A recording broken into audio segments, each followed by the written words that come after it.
नमस्कार दोस्तों, मैं सुप्रिया स्वागत करती हूँ आपका डिकोड एग्जाम के डेली करंट अफेयर्स की क्लास में। दोस्तों, आज करंट अफेयर्स की क्लास में हम डिस्कस करेंगे 28 जनवरी 28 जनवरी से रिलेटेड करंट अफेयर्स को। तो चलिए जल्दी से आप सभी लोग सेशन से जुड़ जाइए, सेशन को ज्यादा लोग शेयर करें आप लोग।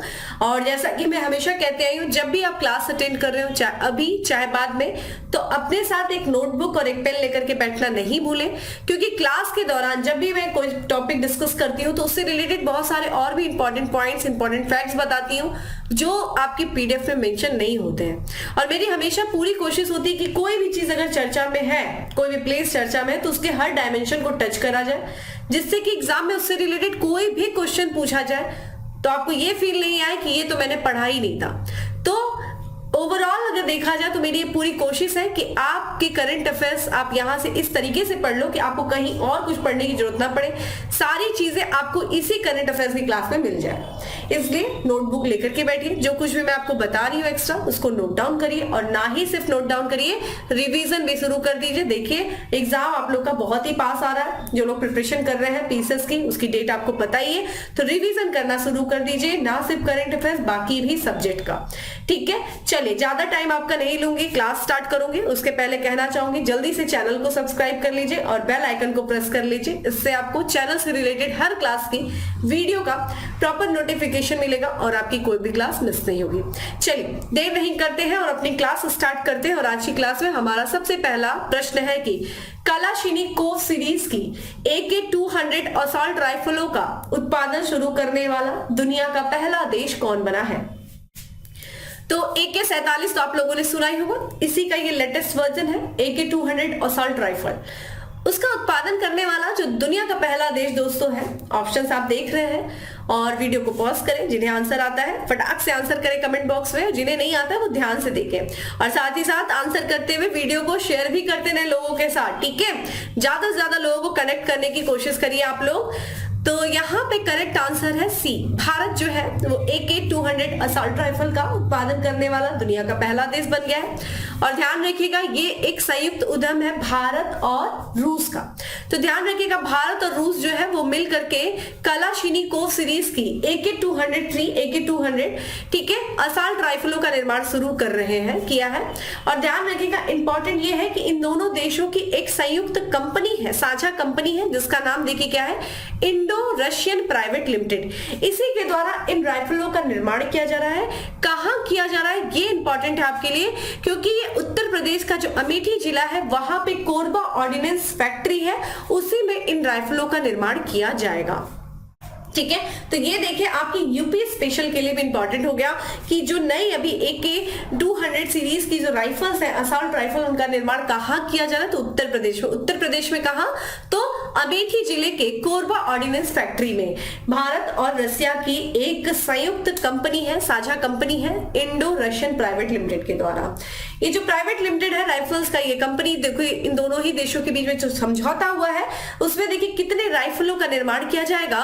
तो 7 लाख से अधिक राइफल्स का इसमें निर्माण किया, माफ करिएगा 6 लाख से अधिक जो है राइफल्स का निर्माण किया जाएगा। और इसी के साथ साथ भारत जो है वो AK-200 सीरीज की जो असॉल्ट राइफल है उसका उत्पादन करने वाला दुनिया का पहला देश हो गया। भारत जो है पहला देश बन गया है। यहाँ पे देखिए जो AK-200 असॉल्ट राइफल है उसकी पहली बैच का उत्पादन किया जा चुका है। ठीक है, वही देखा जाए जो AK-203 जो असॉल्ट राइफल है वो एक तरीके से लेटेस्ट वर्जन है, एडवांस वर्जन है। किसका दोस्तों? AK-47। बहुत आप लोगों ने सुना होगा ना AK-47 राइफल, उसी का ये एडवांस वर्जन है। ठीक है, अगर हम बात करें AK-100 राइफल वर्ग का ये संस्करण, जो इसके पहले भी जो AK-100 राइफल था उसी का ये एडवांस संस्करण है, ये भी देख लीजिए, जो 7.62 × 39 mm थी, उसी का ये संस्करण है। और ये किसका स्थान लेगी ये देख लीजिए आप लोग। तो ये ध्यान रखिएगा, ये भारतीय लघु हथियार प्रणाली 5.56 × 45 mm असॉल्ट राइफल का ये स्थान लेगी। ठीक है, तो ये इस राइफल की विशेषता थी। जो AK-200 सीरीज की जो राइफल है इसका उत्पादन करने वाला भारत दुनिया का पहला देश है। उत्पादन देखिए कहाँ किया जा रहा है, तो उत्तर प्रदेश का जो अमेठी है जिला, वहां पे कोरबा ऑर्डिनेंस फैक्ट्री। किस देश से? तो भारत और रसिया मिलकर के लगभग 6 लाख से अधिक राइफल्स का निर्माण करेंगे। ठीक है, इंपॉर्टेंट क्वेश्चन है ये। अगला प्रश्न है दोस्तों हमारा कि भारत मिस्र ने अगले 5 वर्षों में द्विपक्षीय व्यापार को कितने बिलियन अमेरिकी डॉलर तक ले जाने का निर्णय लिया है। जैसा कि आप लोग को पता है, इस बार जो है गणतंत्र दिवस के अवसर पर जो मुख्य अतिथि थे वो मिस्र के राष्ट्रपति थे, ठीक है। और उन्होंने जब भारत का दौरा किया तो इसी दौरान उन्होंने भारत के साथ जो वार्ता हुई, वार्ता के दौरान कुछ समझौते हुए। इस समझौते में सबसे महत्वपूर्ण चीज है कि दोनों देशों ने मिलकर के अगले 5 वर्षों में जो द्विपक्षीय व्यापार है, दोनों देश के बीच का व्यापार है, उसको देखिए कितने बिलियन डॉलर तक ले जाने का निर्णय लिया है। तो ध्यान रखिएगा ए यानी कि 12 बिलियन डॉलर तक ले जाने का निर्णय लिया है, ठीक है। तो जैसा कि मैंने बताया, मुख्य अतिथि के तौर पे जो इस वर्ष गणतंत्र दिवस के मुख्य अतिथि थे वो भारत के यहाँ पे जो मिस्र के राष्ट्रपति अब्दुल फतह अल सीसी जी थे। और इन्होंने देखा जाए जब ये भारत आए तो यहाँ पे जो है दोनों ही देशों के बीच एक द्विपक्षीय और प्रतिनिधि स्तर की वार्ता हुई। इन्होंने प्रधानमंत्री से मिले, हमारे देश के प्रधानमंत्री नरेंद्र मोदी जी से मिले और वार्ता के दौरान इन दोनों ही देश के प्रमुखों ने कुछ महत्वपूर्ण निर्णय लिए, जिसमें सबसे इंपॉर्टेंट है कि इस दौरान उन्होंने दोनों देशों ने जो है दोनों देशों के बीच जो व्यापारिक संबंध है, जो द्विपक्षीय व्यापार है वर्तमान में, उसको अगले 5 सालों में बढ़ा करके 12 बिलियन अमेरिकी डॉलर तक ले जाने का निर्णय लिया है। इसी के साथ साथ दोनों देशों ने कुछ 5 समझौते भी किए हैं, उस पर हस्ताक्षर किए हैं। यहाँ पे बात करें, इस साल जो है भारत और मिस्र ये मिल करके अपने जो इनके राजनयिक संबंध है उसकी 75वीं वर्षगांठ मना रहे हैं। और इस वर्षगांठ को चिन्हित करने के लिए दोनों देशों ने एक डाक टिकट भी जारी की है, ध्यान रखिएगा। यहाँ पे जब भारत और मिस्र के जो है प्रमुख यानी कि भारत के यहाँ पे बात किया जाए प्रधानमंत्री जी और वहां के राष्ट्रपति की जब मुलाकात हुई तो इन दोनों देशों के प्रमुखों ने अपनी उपस्थिति में भारत और मिस्र के बीच कुछ महत्वपूर्ण समझौते ज्ञापन का जो है आदान प्रदान किया। कौन कौन सा, यानी कि भारत और मिस्र ने साइबर सुरक्षा से संबंधित समझौते किए, संस्कृति, सूचना प्रौद्योगिकी, युवा मामले पर सहयोग और प्रशासन के क्षेत्र में भी यहाँ पे समझौते ज्ञापन पर हस्ताक्षर किए दोनों देशों ने मिलकर।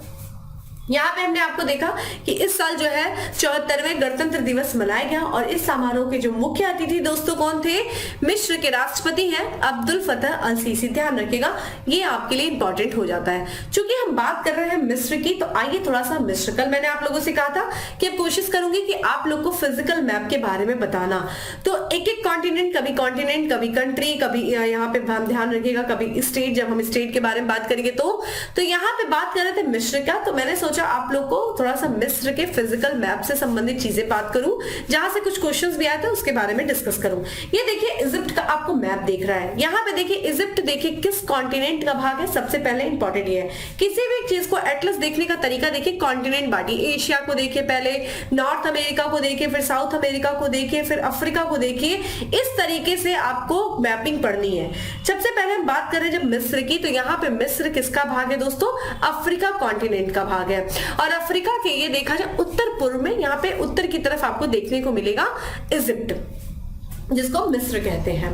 ये देखिए मिस्र, जिसकी कैपिटल आपको दिख रहा है क्या है, कायरो। कायरो जो कि किस नदी पर स्थित है दोस्तों, नील नदी पर। नील नदी जिसको हम नाइल रिवर भी कहते हैं। नाइल रिवर को मिस्र का वरदान कहा जाता है। कारण क्या है, मिस्र देखिए कहां पे स्थित है, आप यहाँ पे देख सकते हैं। ये पूरा जो क्षेत्र है वो क्या दिख रहा है आपको, रेगिस्तान, सहारा रेगिस्तान से संबंधित है। सहारा रेगिस्तान यानी कि सहारा डेजर्ट दुनिया का सबसे बड़ा डेजर्ट है, उसी के पास में ये इजिप्ट शहर स्थित है। तो जहां डेजर्ट होगा वहां कृषि नहीं होगी, लेकिन ध्यान रखिएगा इजिप्ट में इस नाइल रिवर के कारण अच्छी खासी कृषि होती है, जिस कारण से नाइल रिवर को, मिस्र को क्या कहा जाता है, मिस्र का वरदान कहा जाता है नाइल रिवर को। अब बात करते हैं यहाँ पे मिस्र के बारे में। चलिए सबसे पहली चीज हम देखेंगे, यहाँ पे आपको देखने को मिल रहा है मिस्र किस पे, यहाँ पे आप देखें आराम से।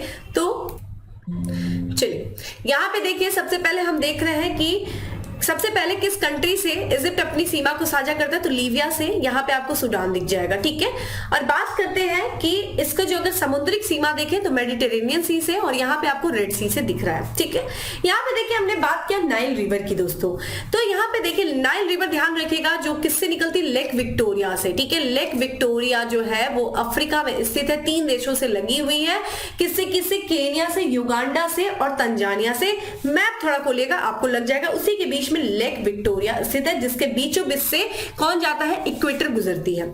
यहाँ पे देखिए लेक रिवर जब यहाँ से उत्तर साउथ से निकलती हुई ये पहुंचती है कहाँ पे, इजिप्ट में। इजिप्ट में जब ये पहुंचती है तो यहाँ पे ध्यान रखिएगा ये किसको क्रॉस कर रही है दोस्तों, ट्रॉपिक ऑफ कैंसर को। तो ध्यान रखिएगा ट्रॉपिक ऑफ कैंसर से गुजरने वाली रिवर पहले यहाँ पे कौन दिख रही है, लेक नाइल दिख रही है, यहाँ पे नाइल रिवर दिख रहा है। यहाँ पे जो है एक बांध का निर्माण किया गया, एक डैम का निर्माण किया गया, आसवान डैम। ठीक है, क्वेश्चन आपसे पूछा गया है कि आसवान डैम जो है वो किस रिवर पर स्थित है, तो नाइल रिवर पर। इस डैम के निर्माण के कारण ध्यान रखिएगा यहाँ पे एक आर्टिफिशियल लेक का निर्माण हो गया है। कौन सी लेक है, लेक नासिर। तो ध्यान रखिएगा लेक नासिर जो है वो नाइल रिवर पे है, किस कंट्री पे है, इजिप्ट में है। और ध्यान रखिएगा ये एक आर्टिफिशियल लेक का उदाहरण है, एग्जाम्पल है, क्योंकि इस लेक का निर्माण आसवान डैम के बनने के कारण हुआ है। तो ये चीज ध्यान रखिएगा, आर्टिफिशियल लेक का ये एग्जाम्पल है। लेक नासिर से ही कौन सी यहाँ पे जो है रेखा गुजर रही है, तो कर्क रेखा, ट्रॉपिक ऑफ कैंसर जो है वो लेक यहाँ पे लेक नासिर से गुजर रही है, ये इंपॉर्टेंट है।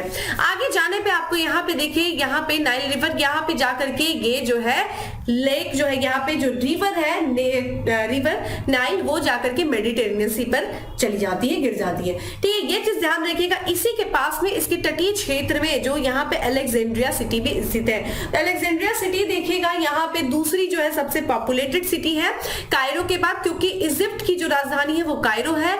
और यहाँ पे जो है इसके तटीय क्षेत्र पर एक सिटी स्थित है, लेक यहाँ पे जो है कौन सी सिटी है, अलेक्जेंड्रिया। यहाँ पे आप देख सकते हैं एक आपको स्वेज कैनाल देखने को मिल रहा है, मोस्ट इंपॉर्टेंट स्वेज कैनाल। ठीक है, यहाँ पे देखिए स्वेज कैनाल की बात किया जाए तो आज थोड़ा सा मेरा गला ठीक नहीं है, थोड़ा सा प्रॉब्लम हो जा रही है, उसके लिए मुझे माफ करिएगा। बाकी देखिए स्वेज कैनाल की बात किया जाए दोस्तों, तो स्वेज कैनाल जो है ये एक तरीके से रास्ता बनाया गया था, नहर, कैनाल मतलब होता है नहर, और इसका निर्माण किया गया था। इसको जो है औपचारिक रूप से 1869 में स्टार्ट किया गया था। किस लिए दोस्तों, तो मेडिटेरेनियन सी को कनेक्ट करने के लिए, किससे, रेड सी से। तो ये जो है कैनाल जो है वो मेडिटेरेनियन को कनेक्ट करती है, किससे, रेड सी से। ठीक है, ठीक है, किससे जोड़ रही है ये कैनाल जो है, ये मेडिटेरेनियन को, भूमध्य सागर को जोड़ रही है, किससे, लाल सागर से। ठीक है, ये चीज ध्यान रखिएगा। ये देखिए ये जो कैनाल है, एक क्वेश्चन आपसे पूछा गया था, ठीक है, एक क्वेश्चन आपसे पूछा गया था दोस्तों कि ये जो स्वेज कैनाल है, ठीक है, इसके दोनों छोर पर कौन से पोर्ट स्थित है। ये उत्तराखंड SSC में, यूके SSC में पूछा गया था। तो देखिए जो स्वेज कैनाल है जो कि जोड़ रहा है भूमध्य सागर को लाल सागर से, इसके दोनों छोर पर एक आपको देखिए पोर्ट सईद दिख रहा है और यहाँ पे एक पोर्ट है स्वेज। तो इसके दोनों छोर पे कौन से पोर्ट स्थित है दोस्तों, पोर्ट सईद और पोर्ट स्वेज ये स्थित है। ठीक है, ये देखिए ये सनाय पेनिनसुला है। ठीक है, सनाय पेनिनसुला के ईस्ट में आपको गल्फ ऑफ अकाबा दिखेगा, ये इंपॉर्टेंट है, और इसके वेस्ट में गल्फ ऑफ स्वेज दिख रहा है। तो ये ध्यान रखिएगा। गल्फ ऑफ अकाबा की बात किया जाए दोस्तों तो इजिप्ट और किसके बीच में यहाँ पे आपको देखने को मिल रहा है, ये जो क्षेत्र है जॉर्डन और अरेबिया का क्षेत्र और ये पूरा इजराइल वाला क्षेत्र ये आपको देखने को मिल रहा है। तो ये सनाई पेनिनसुला है, इससे भी रिलेटेड क्वेश्चन आपसे पूछा गया है। ये देखिए अफ्रीका का ये मैप है। हम बात कर रहे थे लेकिन लेक के बारे में, और आज मैं आप लोगों से बात करूंगी लेक के बारे में। लेक नासिर हम लोगों ने देखा। देखिए क्वेश्चन पूछा गया था सीक्वेंस लगाने के लिए कि सबसे ऊपर कौन सी लेक है, फिर उसके ऊपर कौन सी, उसके बाद में उसके, इस तरीके से सीक्वेंस पूछे जाते हैं। यहाँ पे देखिए हम लोग बात कर रहे थे किसके बारे में दोस्तों, देखिए नाइल रिवर पे लेक नासिर है और ये अफ्रीका कॉन्टिनेंट है। अफ्रीका कॉन्टिनेंट से तीनों ही रेखा गुजरती है, कर्क रेखा, फिर यहाँ पे इक्वेटर, फिर भूमध्य, यहाँ पे माफ करेगा जो आपका tropic of Capricorn, tropic of Cancer और इक्वेटर, ये तीनों ही रेखा जो है गुजरती है, कर्क, मकर और विषुवत रेखा। यहाँ पे आपको देखने को मिल रहा है लेक नासिर। ठीक है, लेक नासिर कहाँ पे, इजिप्ट में। अब इसके नीचे जाइए, देखिए सीक्वेंस देखते जाइए आप, देखिए फिजिकल में, और यहाँ पे आपको सीक्वेंस देखते जाना है। ठीक है, अब यहाँ पे देखिए फिर इसके बाद आपको कौन दिख रहा है, यहाँ पे लेक ताना दिख रहा है। ठीक है, और आप डाउन आइए यहाँ पे तो लेक अल्बर्ट आपको दिख रहा है। ठीक है, यहाँ पे लेक रोडोल्फ भी दिख रहा है, और यहाँ पे फिर आप आएंगे तो लेक विक्टोरिया। देखिए लेक विक्टोरिया हमने बताया ना, लेक विक्टोरिया से ही 0 डिग्री गुजर रही है टच करते हुए। ठीक है, फिर यहाँ पे आप आएंगे तो लेक टंगानिका दिख रही है, ठीक है। फिर आप देखिए मेवरू लेक दिख रही है। फिर यहाँ पे जाएंगे तो लेक न्यासा मोस्ट इंपॉर्टेंट, और फिर यहाँ पे आपको विक्टोरिया फॉल, लेक करीबा। तो ये सीक्वेंस आपको याद रखना है लेक के, ठीक है। तो ये आपको नॉर्थ टू साउथ डायरेक्शन की तरफ देखना है कि कौन सी लेक है जो पहले नॉर्थ है, फिर उसके नीचे, फिर नॉर्थ टू साउथ देखने की। इसी तरीके से ईस्ट टू वेस्ट देखने की कोशिश करिए। अब यहाँ पे एक रिवर की बात कर रहे हैं। देखिए नाइल रिवर के बारे में हम लोगों ने देखा कि ये ट्रॉपिक ऑफ कैंसर को जो है क्रॉस कर रही है। यहाँ बिल्कुल साउथ में आएंगे, यानी कि साउथ अफ्रीका में, तो यहाँ से एक रिवर निकलती है, यहाँ पे रिवर लिम्पोपो। ध्यान रखिएगा रिवर जो है ये रिवर लिम्पोपो है। ये ट्रॉपिक ऑफ कैंसर देखिए यहाँ से गुजर रही है, और इसको काटने वाली, 2 बार काटने वाली रेखा कौन सी दोस्तों? ये लिम्पोपो रिवर जो है ये 2 बार इसको कट करती है, ठीक है। तो अगर आपसे पूछा जाए कि ट्रॉपिक ऑफ कैप्रिकॉर्न को 2 बार काटने वाली रिवर कौन सी है दोस्तों, तो ये लिम्पोपो रिवर है। आप देख सकते हैं यहाँ पे, देखिए ये गुजर रहा है और इसको ये 2 बार काट रही है। इसी तरीके से जब आपसे पूछा जाए कि इक्वेटर को 2 बार काटने वाली जो है रिवर कौन सी, तो ये देखिए कांगो रिवर। कांगो रिवर जो है ये इक्वेटर को 2 बार काटती है। इसी तरीके से अगर आपसे पूछा जाए कि भाई कौन सी रिवर है जो यहाँ पे जो आपको ट्रॉपिक ऑफ कैंसर है इसको 2 बार काटती है, तो देखिए ध्यान रखिएगा माही रिवर। ये भारत की एकमात्र रिवर जो है माही रिवर, ये कर्क रेखा को 2 बार कट करती, ये चीज ध्यान रखिएगा। तो ये सब क्वेश्चंस आपसे पूछे गए। तो थोड़ा सा आज आपको मैंने लेक के बारे में बताया, लेक नासिर, ठीक है। ये जितने मैंने यहाँ पे नॉर्थ टू साउथ की तरफ मैं लेके गई हूँ, ये आप अच्छे से लेक के बारे में देख लीजिएगा। देखिए कारबीर लेक, यहाँ पे करीबा लेक के भी बारे में आपसे पूछा गया है, तो ये थोड़ा सा आपके लिए इंपॉर्टेंट है। तो इसी तरीके से हम फिजिकल मैप के बारे में देखते रहेंगे। तो आज हम लोगों ने लेक देखा, उम्मीद है चीजें आपको समझ में आएगी। और आज थोड़ा सा मेरे को खांसी की वजह से थोड़ा सा प्रॉब्लम हो रही है, कोई नहीं, तो फिर भी मैं कोशिश कर रही हूँ। अगर आपको थोड़ा सा भी कोई समस्या आई होगी तो उसके लिए मुझे क्षमा करिएगा, माफ करिएगा, नेक्स्ट टाइम ऐसा नहीं होगा। चलिए बात करते हैं अपने अगले प्रश्न की, और हमारा नेक्स्ट क्वेश्चन है कि निम्नलिखित में से किस राज्य या केंद्र शासित प्रदेश में पारंपरिक महोत्सव ममानी का आयोजन किया गया? तो ये देखिए महोत्सव है ममानी, जिसका आयोजन अभी किया गया है। तो ये केंद्र शासित प्रदेश में किया गया है, लद्दाख में किया गया है। आइए इसके बारे में बात करते हैं। तो लद्दाख में जो है ये फाउंडेशन है कौन सी?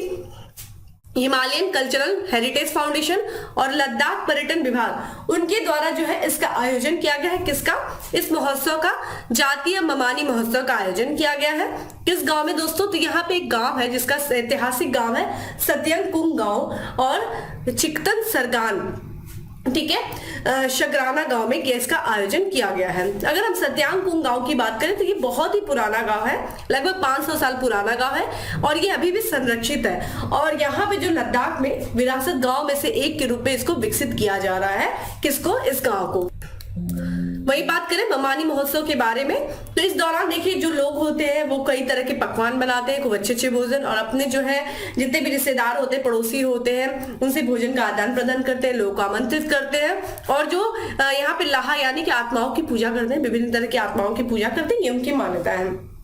चूंकि बात कर रहे हैं लद्दाख के बारे में, तो कुछ और भी महोत्सव है जो लद्दाख में मनाए जाते हैं। जैसे कि ध्यान रखिएगा लोसर महोत्सव, जिसके बारे में हम लोगों ने कुछ दिन पहले बात किया था, ठीक है, ये भी लद्दाख में आयोजित किया जाता है लोसर महोत्सव। वही बात करें दूसरे महोत्सव की, तो हेमिस, ठीक है, हेमिस मठ भी है। यहाँ पे आप लोगों से मठ के बारे में मैंने पूछा था। फिर यहाँ पे है दो स्मोच जो है महोत्सव, उसका भी आयोजन किया जाता है, ठीक है। देखिए मठ के बारे में मैंने आप लोग से पूछा था कि मठ कौन कौन से हैं। यहाँ पे लद्दाख में देखिए एक मठ है हेमिस मठ, ठीक है, हेमिस मठ हो गया। और कौन कौन से मठ है? थिक्से मठ हो गया, थिक्से मठ भी है लद्दाख में। और कौन से मठ है? अगर लामा, ठीक है, लामा यूरू मठ हो गया। ये सारी चीजें मठ के बारे में याद रखें। फुकुताल मठ हो गया, फुकताल मठ हो गया, और क्या सा हो गया? मुलबेक मठ हो गया। तो ये सारे मठ जो है ये लद्दाख में स्थित है। इसी तरह दर्रे वगैरह याद कर लीजिए कौन कौन से दर्रे हैं। थोड़ा सा आप लोग भी कुछ करिए। आज मैंने सिर्फ एक मैपिंग फिजिकल करा है, इसी तरीके से आगे करके डेली एक जो है फिजिकल मैप आप लोगों को कोशिश करूंगी कराने की, ठीक है। चलिए अगले प्रश्न की तरफ बढ़ते हैं। और अगला प्रश्न है हमारा कि हाल ही में चर्चा में रहा बल्लभपुर वन्यजीव अभयारण्य किस राज्य में स्थित है? देखिए जब भी इस तरह के क्वेश्चंस जब मैं पूछती हूँ आपसे, तो उसके पीछे रीजन ये होता है कि इन्वायरमेंट इकोलॉजी से रिलेटेड बहुत सारे क्वेश्चन आपके एग्जाम में पूछे जा रहे हैं, और ये धीरे धीरे बढ़ रहे हैं इनके क्वेश्चन, जैसे कि नेशनल पार्क हो गया, बायोस्फीयर रिजर्व हो गया, आपके रामसर साइट्स हो गई, यहाँ से रिलेटेड क्वेश्चन बहुत ज्यादा पूछा जाता है। इसलिए जब भी ऐसे कुछ चर्चा में रहता है कोई वन्यजीव अभ्यारण्य तो मैं स्पेशली उसको इसीलिए ऐड करती हूँ कि ये आपको पता चल जाए कि भाई ये वन्यजीव अभ्यारण्य जो चर्चा में था वो इस राज्य में स्थित है। इस वन्यजीव अभ्यारण्य से संबंधित कुछ और भी तथ्य हैं जो आपको पता होने चाहिए, तो ये क्वेश्चन पूछे जाते हैं। और बल्लभपुर वन्यजीव अभ्यारण्य जो अभी हाल फिलहाल में चर्चा में है, ये पश्चिम बंगाल में स्थित है और ये ध्यान रखिएगा इसको स्थापित किया गया था 1977 में, ठीक है। बल्लभपुर वन्यजीव अभ्यारण्य ये पश्चिम बंगाल में है। अगर आपसे थोड़ा सा और भी इन डेप्थ जाकर के पूछेगा तो पश्चिम बंगाल का जिला है बीरभूम जिला, वहां पे उपखंड है बोलपुर उपखंड, वहां पे बोलपुर शांति निकेतन में स्थित है। इस अभ्यारण्य को ध्यान रखिएगा, बल्लभपुर वन्यजीव अभ्यारण्य को एक अन्य नाम से भी जानते हैं डियर पार्क, क्योंकि यहाँ पे डियर मिलते हैं, ठीक है। तो ये जो अभ्यारण्य वो संरक्षण पार्क है, हिरण का संरक्षण पार्क है। यहाँ पे ध्यान रखिएगा चित्तल यानी कि चित्तीदार हिरण, ठीक है, ब्लैक बक सहित कई बड़ी संख्या में हिरण पाए जाते हैं। देखिए यहाँ पे जो चित्तीदार हिरण है, आप इसकी तस्वीर यहाँ पे देख सकते हैं, ठीक है, देखिए, ठीक है। और ये हिरण पाए जाते हैं, इसलिए इस अभ्यारण्य को डियर पार्क के नाम से भी जाना जाता है। अच्छा, हाल फिलहाल में ये चर्चा में क्यों है कि यहाँ पे जो है प्रवासी पक्षी बहुत आया करती हैं। तो अभी इस फिलहाल जो इस वर्ष जो प्रवासी पक्षी आई थी तो इन पक्षियों की संख्या में गिरावट दर्ज की गई। जो हमेशा प्रवासी पक्षी बाहर के देशों से जो पक्षियां आया करती थी, यहाँ रुकती थी, इनको जो है अभी इस साल जो गिनती हुई, काउंटिंग हुई, तो उसमें देखा गया कि उनकी संख्या में गिरावट आई है, जो कि अपने आप में एक चिंता का विषय है। क्योंकि अगर पक्षी नहीं आ रही, यानी कि वहां का जो पर्यावरण है वो संतुलन उसका बिगड़ रहा है, जिसकी वजह से पक्षियों का जो प्रवासी पक्षी थी उनकी संख्या में हमें कमी देखने को मिल रही है। यहाँ पे देखिए 3 बड़े झीलें हैं और इन्हीं झीलों पे जो है बड़ी संख्या में प्रवासी पक्षी आया करती थी, लेकिन अभी हाल फिलहाल में जो है यहाँ पे प्रवासी पक्षियों की संख्या में कमी रही है, जिस कारण से बल्लभपुर वन्यजीव अभ्यारण्य चर्चा में रहा है, जो कि पश्चिम बंगाल में है, ठीक है। चलिए अगले प्रश्न की तरफ बढ़ते हैं। हमारा नेक्स्ट क्वेश्चन है कि निम्नलिखित में से किस राज्य में ऑरेंज फेस्टिवल 2023 का तीसरा संस्करण मनाया गया या फिर आयोजित किया गया? ऑरेंज फेस्टिवल, ठीक है, तीसरा संस्करण दोस्तों जो मनाया गया है वो नागालैंड में मनाया गया है। आइए इसके बारे में बात करते हैं।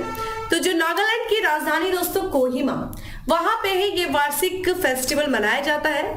ऑरेंज फेस्टिवल 2023 24 से लेकर के 25 जनवरी के बीच में मनाया गया है और ये इस साल की बात करें तो ये तीसरा संस्करण था।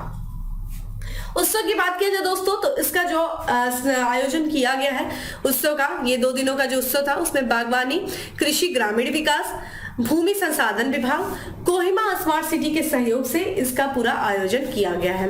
ध्यान रखिएगा यहाँ पे जो उत्सव को मनाए जाने का उद्देश्य है, जो बागवानी, जो संतरे की बागवानी से संबंधित जो किसान है, जो उनके द्वारा कड़ी मेहनत करके इतनी बड़ी संख्या में उत्पादन किया जाता है, इसके व्यापार को बढ़ावा दिया जाता है, उनको एक तरीके से उनकी मेहनत को और उनकी याद करने के उनको सम्मानित किया जाता है, उन्हें याद करने के लिए इसे मनाया जाता है। बात करेगा संतरे की तो भारत में देखिए मंदारिन जो संतरा है वो सबसे आम खट्टे फलों में से एक है और ये जो भारत में उगाए जाते हैं।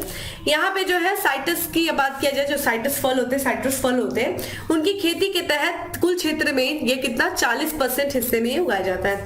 कहाँ कहाँ इसका जो है उत्पादन होता है, किन किन राज्यों पे, यानी कि जो उत्पादक राज्य की बात किया जाए तो ये महाराष्ट्र, मध्य प्रदेश, तमिलनाडु, असम, उड़ीसा, पश्चिम बंगाल, राजस्थान, नागालैंड, मिजोरम, अरुणाचल प्रदेश, वहां पे जो है इनका जो मंदारिन जो संतरे होते हैं दोस्तों उनका उत्पादन किया जाता है। और जितने भी जो साइट्रस फल होते हैं उनमें सबसे ज्यादा जो है 40% लगभग इन संतरों का उत्पादन किया जाता है।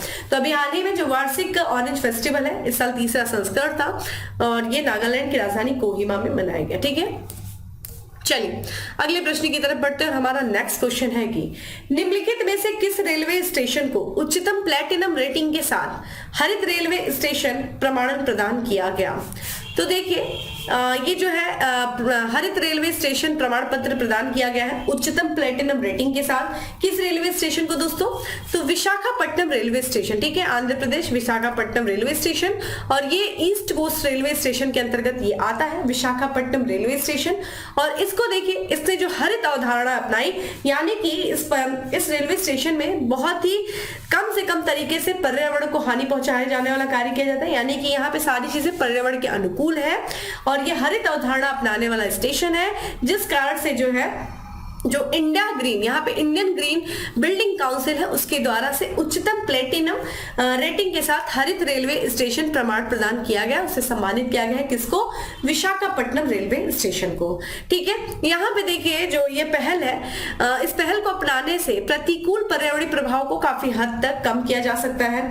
ठीक है, और यहाँ पे जो भारतीय रेलवे है, भारतीय रेलवे के जो पर्यावरण निदेशालय है, उसने देखा जाए किसके सहयोग से एक रेलवे हरित रेलवे स्टेशन रेटिंग प्रणाली को विकसित किया है। ये जो इंडियन ग्रीन बिल्डिंग काउंसिल है, उसी के सहयोग से भारतीय रेलवे का जो पर्यावरण निदेशालय है, उसने हरित रेलवे स्टेशन रेटिंग प्रणाली विकसित की है। और इसी रेटिंग प्रणाली के तहत जो है ये पुरस्कृत करते हैं, ये रेटिंग प्रदान करते हैं उन रेलवे स्टेशन को जिनके द्वारा जो है पर्यावरण को जो है पर्यावरण के अनुकूल कार्य किया गया, किसी भी तरह की हानि नहीं पहुंचाने जाने वाले कार्य किए हों।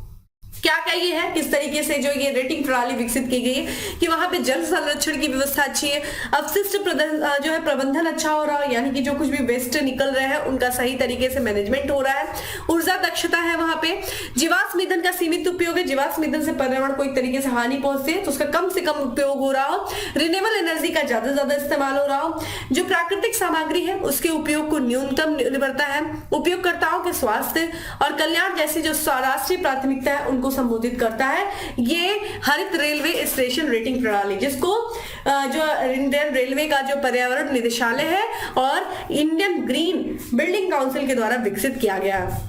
और अभी हाल फिलहाल में यहाँ पे जो विशाखापट्टनम रेलवे स्टेशन है उसी को ध्यान रखिएगा, ये उच्चतम प्लेटिनम रेटिंग के साथ हरित रेलवे स्टेशन प्रमाण प्रदान किया गया है। ठीक है, चलिए अब बात करते हैं अगले प्रश्न की। और हमारा नेक्स्ट क्वेश्चन है कि किस शहर में उत्तर भारत की सबसे बड़ी फ्लोटिंग सौर ऊर्जा परियोजना का उद्घाटन किया गया है?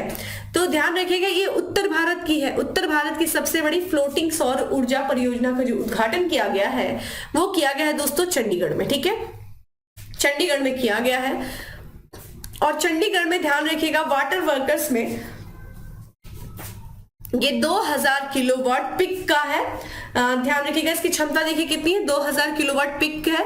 और ये उत्तर भारत की सबसे बड़ी फ्लोटिंग सौर ऊर्जा परियोजना है। इसका उद्घाटन ध्यान रखिएगा चंडीगढ़ में किया गया है, किसके द्वारा? जो चंडीगढ़ के प्रशासक है बनवारी लाल पुरोहित, उनके द्वारा किया गया है। ठीक है, इसके साथ ही देखा जाए तो इनके द्वारा यानी कि जो वहां के प्रशासक है, पंजाब के जो गवर्नर है बनवारी लाल पुरोहित, उन्होंने देखा जाए चंडीगढ़ में धनास झील है, देखिए धनास झील चर्चा में आ गई, तो धनास झील में फुहारों के साथ 500 kilowatt peak floating solar project का भी उद्घाटन किया गया है। ठीक है, वही बात की जाए इस परियोजना को देखिए डिजाइन और जो निष्पादित किया गया है वो क्रेस्ट के द्वारा, क्रेस्ट क्या है दोस्तों?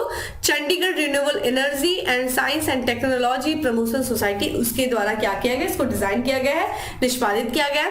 परियोजना की बात किया जाए दोस्तों तो इसमें जो है 20% मॉड्यूल दक्षता के साथ कितनी जो है हर साल ये न्यूनतम 25 लाख यूनिट सौर ऊर्जा का उत्पादन करेगी। ठीक है, तो ये चीज ध्यान रखिएगा कि उत्तर भारत की सबसे बड़ी फ्लोटिंग सौर ऊर्जा का उद्घाटन किया गया है चंडीगढ़ में। कितना भाई ये है? तो 2000 किलोवाट पिक का ये इसकी क्षमता है। ठीक है, चलिए अब बात करते हैं अपने अगले प्रश्न की। और हमारा नेक्स्ट क्वेश्चन है कि निम्नलिखित में से कौन टाटा ट्रस्ट के नए मुख्य कार्यकारी अधिकारी नियुक्त हुए हैं? टाटा ट्रस्ट के जो मुख्य नए कार्यकारी अधिकारी नियुक्त हुए दोस्तों वो है सिद्धार्थ शर्मा नियुक्त किए गए हैं। और यहाँ पे टाटा ट्रस्ट जो कि एक चैरिटेबल फाउंडेशन है, उनके जो मुख्य कार्यकारी अधिकारी नियुक्त किए गए हैं सीईओ वो सिद्धार्थ शर्मा नियुक्त किए गए हैं। और इसी के साथ साथ यानी कि टाटा ट्रस्ट के जो मुख्य परिचालन अधिकारी सीओओ जो नियुक्त की गई है वो अपर्णा उपलूरी को नियुक्त किया गया है। इनकी जो नियुक्ति है देखो ये 1 अप्रैल 2023 से प्रभावी होगी और सिद्धार्थ शर्मा जो है एन श्रीनाथ का स्थान लेंगे। तो ये एक डायरेक्ट फैक्ट था, नियुक्ति से रिलेटेड बहुत ज्यादा हमें इसमें इन डेप्थ नहीं जाना है। तो टाटा ट्रस्ट ने जो अपना मुख्य कार्यकारी अधिकारी नियुक्त किया है वो सिद्धार्थ शर्मा को, और सिद्धार्थ शर्मा किसका स्थान ले रहे हैं? एन श्रीनाथ का स्थान ले रहे हैं। अगला प्रश्न है दोस्तों हमारा कि किस राज्य के मुख्यमंत्री ने राज्य को देश का पहला हरित राज्य बनाने का लक्ष्य 2025 तक रखा है? तो ये देश का पहला हरित राज्य बनाने का लक्ष्य रखा गया 2025 तक। किस राज्य के मुख्यमंत्री के द्वारा दोस्तों? पंजाब, हिमाचल प्रदेश, सिक्किम या फिर उत्तराखंड। दोस्तों करेक्ट आंसर है बी है हिमाचल प्रदेश। ठीक है, तो हिमाचल प्रदेश के जो मुख्यमंत्री हैं वर्तमान में सुखविंदर सिंह सुक्खू, उन्होंने ये एक जो है लक्ष्य रखा है कि वो राज्य को 2025 तक देश का पहला हरित राज्य बनाएंगे, हरित ऊर्जा राज्य बनाएंगे। ठीक है, और इसके लिए जो लक्ष्य इन्होंने निर्धारित किया है, इसके लिए कुछ इन्होंने जो है कार्य किए, जैसे कि इन्होंने जितने भी जो वहां के इस लक्ष्य को प्राप्त करने के लिए जो सरकार है वहां पे हाइड्रोजन और सौर ऊर्जा उस उपयोग को बढ़ावा देने का या फिर उसको बढ़ावा देगी, इसके लिए उन्होंने क्या किया है, जो मुख्यमंत्री हैं सुक्खू, उन्होंने जो राज्य विद्युत बोर्ड लिमिटेड, जो हिम ऊर्जा, हिमाचल प्रदेश ऊर्जा निगम लिमिटेड, ऊर्जा विभाग के जो अधिकारी हैं, इनको जो है इनको इस दिशा में कार्य करने के लिए बोला, और जो कुछ भी आवश्यकता पड़े ऐसी नीतियों को बनाना या फिर नीति में बदलाव करना, इन सब का निर्देश उन्होंने दिया है मुख्यमंत्री सुक्खू ने। यहाँ पे बात करें, जो सरकार है इस लक्ष्य को प्राप्त करने के लिए सौर ऊर्जा जो संयंत्र है, जो प्लांट है, उस पर ज्यादा से ज्यादा क्या करेगी, इन्वेस्ट करेगी, यानी कि रिन्यूएबल एनर्जी के क्षेत्र में वो ज्यादा से ज्यादा इन्वेस्टमेंट करेगी। इसके लिए देखिए क्या सरकार जो इस साल यानी कि 2023-24 के दौरान बात किया जाए तो प्रदेश में 500 मेगावाट की सौर परियोजनाएं स्थापित की जाएंगी। ठीक है, तो इसी लक्ष्य को प्राप्त करने के लिए सरकार के द्वारा ये कार्य किया जा रहा है। तो अगर आपसे पूछा जाए कि किस राज्य सरकार ने ये निर्णय लिया है कि वो राज्य को देश यानी कि देश का पहला ऐसा राज्य बनाएगा जो कि 2025 तक पहला हरित ऊर्जा राज्य बन सके, तो वो हिमाचल प्रदेश है। ठीक है, चलिए अब बात करते हैं आज के लास्ट क्वेश्चन की कि निम्नलिखित में से किसे ICC men's test cricketer of the year चुना गया। इंपॉर्टेंट क्वेश्चन है, स्पोर्ट्स से रिलेटेड है, और ICC men's test cricketer of the year जो चुना गया है वो बेन स्टोक्स को चुना गया है। ठीक है, बेन स्टोक को। आइए इनके बारे में बात करते हैं। तो ये इंग्लैंड के कप्तान है बेन स्टोक, और इनको ध्यान रखिएगा 2022 के लिए अंतरराष्ट्रीय क्रिकेट परिसर test player of the year चुना गया है। ठीक है, किसका test player of the year, किसको ICC test player of the year किसे चुना गया, इंग्लैंड के कप्तान बेन स्टोक को चुना गया है। और इससे पूर्व भी देखा जाए 2 दिन पहले इनको जो है स्टोक को आईसीसी पुरुष test team of the year 2022 का कप्तान भी चुना गया था। और ध्यान रखिएगा स्टोक की बात किया जाए तो ये इस पुरस्कार को जीतने वाले तीसरे क्रिकेटर बने हैं, इसके इंग्लैंड के तीसरे। इससे पहले देखा जाए तो यह उपलब्धि जो है एलिस्ट कुक को मिली थी 2011 में, ये भी कप्तान थे इंग्लैंड के। जो रूट को भी इन्होंने 2021 में जीता था, इंग्लैंड के थे भी। भारत में देखा जाए इस अवार्ड को पाने वाले जो पहले क्रिकेटर थे वो राहुल द्रविड़ थे। स्टोक की बात किया जाए दोस्तों तो कहा जाता है कि इनकी कप्तानी में जो टेस्ट मैच हुए उसमें 10 में से 9 जो है इंग्लैंड ने जीते हैं। इन्होंने देखा जाए जो टेस्ट प्रारूप में स्टोक ने जो टेस्ट प्रारूप था उसमें टीम के कप्तान के रूप में किसका स्थान लिया है दोस्तों, जो रूट का स्थान लिया है। और ध्यान रखिएगा इन्होंने न्यूजीलैंड, भारत, दक्षिण अफ्रीका, पाकिस्तान के खिलाफ जो इंग्लैंड को टेस्ट मैच में सफलता दिलाई है, और उस टेस्ट मैच में सफलता दिलाने में इनकी बहुत ही ज्यादा महत्वपूर्ण भूमिका थी। इन्होंने उत्कृष्ट प्रदर्शन किया था जिसके लिए इनको यह सम्मान दिया गया है, यानी कि 2022 के लिए अंतरराष्ट्रीय क्रिकेट परिषद test player of the year चुना गया है इंग्लैंड के कप्तान बेन स्टोक को। ठीक है, तो ये था दोस्तों आज का हमारा 10 MCQ। अब बात करते हैं दोस्तों किसकी, फैक्ट्स ऑफ द डे की। छोटा पैकेट बड़ा धमाका लेकिन इंपॉर्टेंट है। पहला हमारा आज का फैक्ट्स ऑफ द डे है कि अंतरराष्ट्रीय सीमा शुल्क एवं उत्पादन दिवस मनाया गया कब दोस्तों, 26 जनवरी को मनाया गया। ठीक है, 26 जनवरी को अंतरराष्ट्रीय सीमा शुल्क एवं उत्पादन दिवस मनाया जाता है। वही बात करें भारत में वनडे इंटरनेशनल क्रिकेट में सर्वाधिक 124 छक्के लगाकर महेंद्र सिंह धोनी का रिकॉर्ड तोड़ा है किसने, रोहित शर्मा ने तोड़ा है। वही 100 डेज टू बीट प्लास्टिक अभियान शुरू किया गया है किसके द्वारा, दिल्ली सरकार के द्वारा। 100 डेज टू बीट प्लास्टिक अभियान।